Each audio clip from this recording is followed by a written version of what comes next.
Netrukus matysite.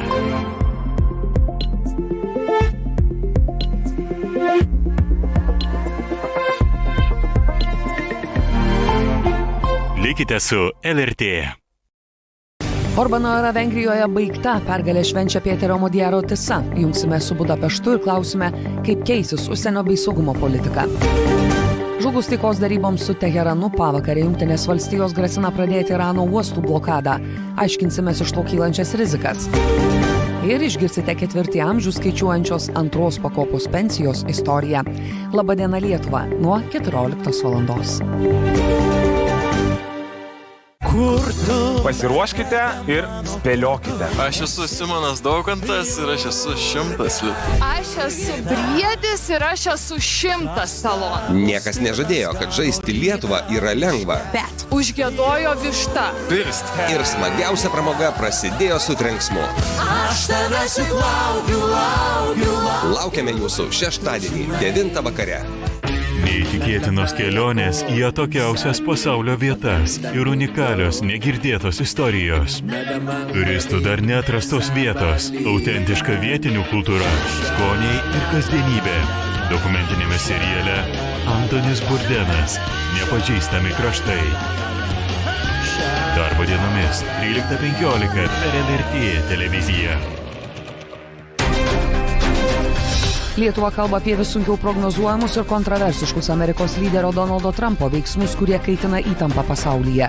Ar braškantis transatlantinis ryšys ir miglota NATO ateitis tik laikinos audros, ar slengstis į naują nerimą keliančią geopolitinę realybę? Diskusija trečiadienį 21:30 per LRT televiziją.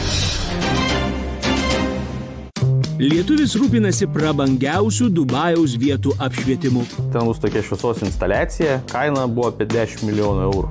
Andrius panoro aprūpinti šeimą. Švedijoje dirbo ir dienomis, ir naktimis. Per 2 mėnesius 14 000 uždirbo.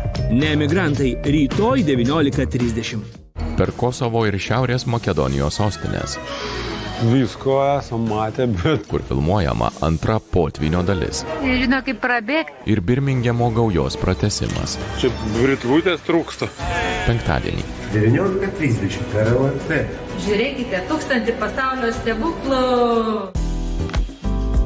Muzikantas ir dainininkas Kazimieras Likša apie legendinį senelį Petrą.